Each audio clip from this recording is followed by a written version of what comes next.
Good morning.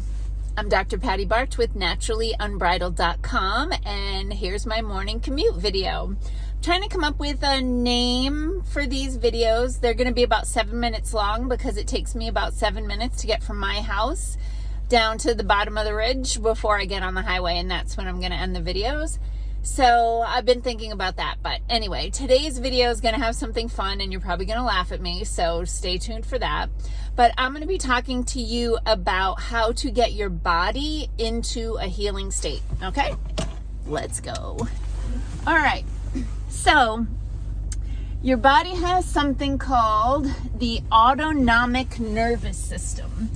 And I remember when I was in school first learning about the autonomic nervous system, I trained my brain to realize that autonomic basically means automatic. So all the things that happen automatically in your body are controlled by the autonomic nervous system. So these are things like your heart rate, your body temperature, digestion, those sorts of things. Your autonomic nervous system is divided into two parts, what's called the sympathetic nervous system and the parasympathetic nervous system. The sympathetic nervous system is the fight or flight state. So that is fight or flight, but also it's fight, flight, faint, freeze. Okay, those are the like panic, something is wrong, emergency, state of mind, state of well-being. The opposite is the parasympathetic nervous system, which is commonly referred to as rest and digest, but I add rest, digest, repair, restore, reproduce, okay? So remember, people constantly forget that we are animals. And we, had we not gone into this like development of civilization, technology, etc., we'd still be living in tribes of hunters and gatherers. In some parts of the world, they still do that. And so we, like, as animals, if you think about the injured gazelle, right? So the injured gazelle is the one that's the most vulnerable to predators. It's got an injury, so it can't run or, escape. And so when the animal is injured or stressed in some way, it goes into this fight or flight state. It's a state of hypervigilance. And your body does not heal in the fight or flight state. I always say, you don't fix the roof during a hurricane, right? Your body is not going to rebuild, repair, focus energy, nutrients, etc. on lower priority things. Your body in a fight or flight state is going to prioritize survival. It's going to deprioritize nutrient absorption, reproduction, those sorts of things. So when you're in the fight or flight state, now this can be caused by a variety of things. So I already mentioned it can be caused by pain. Pain is a huge trigger for the fight or flight state. It's part of just being an animal. When you're in pain, you go into fight or flight because you're more vulnerable to predators. Also, stress, right? Emotional stress from family, from the state of the world, from work, those sorts of things.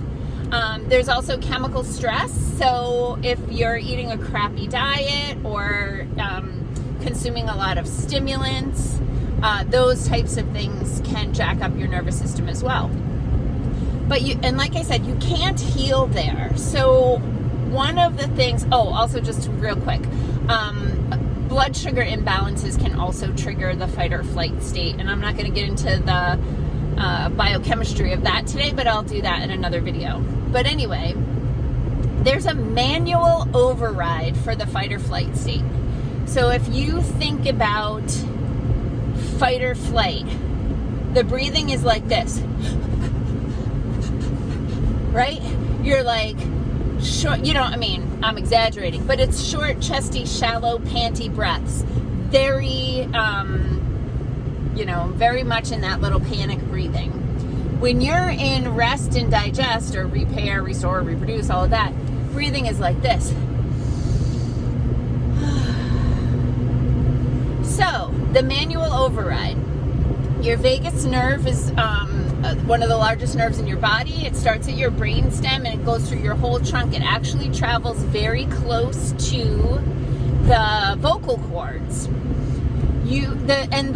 The vagus nerve is a pathway for fight or flight. So, one of the things when people go into fight or flight, they might wet their pants or crap their pants, and that's, along the vagus nerve pathway.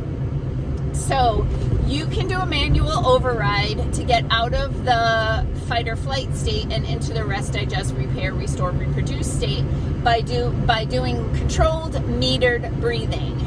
And that would be slow, deep, thorough inhale through the nose, slow, complete, thorough exhale through the mouth. But the magic happens when you combine Om chanting. It's not a religious thing, don't go freaking out. Om chanting, that low vibration, massages the vagus nerve as it comes in contact with the vocal cords. So it's a double whammy. You're doing the controlled, metered breathing, and you're bringing in the vibration of the Om chanting. So I'm going to demonstrate that for you, which is like hilarious because I've been blessed with many gifts and singing is not one of them. But I wanted to show you because it is like crazy how long one of these things can last. So I like to do this in the car on my way to work because you don't sound as much like a crazy person. I'm just getting to the bottom of the ridge, so I'm going to pull over into the post office parking lot to demonstrate my Om chanting for you. And I'm telling you, the thing that you'll never believe is how freaking long you do that exhale. So, all right, peeps, you ready? Breathe along with me. You can, hopefully you're at your desk at work and you can do this and sound like a crazy person. But, okay, here we go.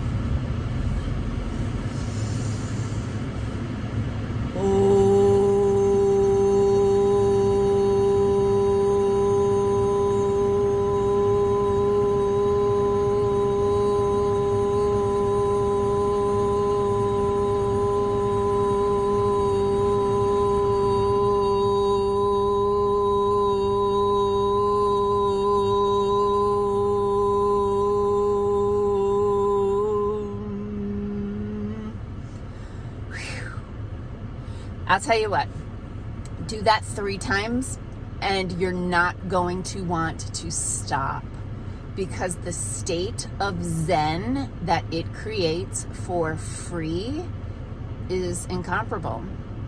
So a little bit of a hack, if you can't Om chant, you can go ahead and hum. Singing and gargling also help anytime you're massaging those vocal cords, but nothing beats the Om chanting for resetting that autonomic nervous system. Peace out, peeps. Have a healthy day.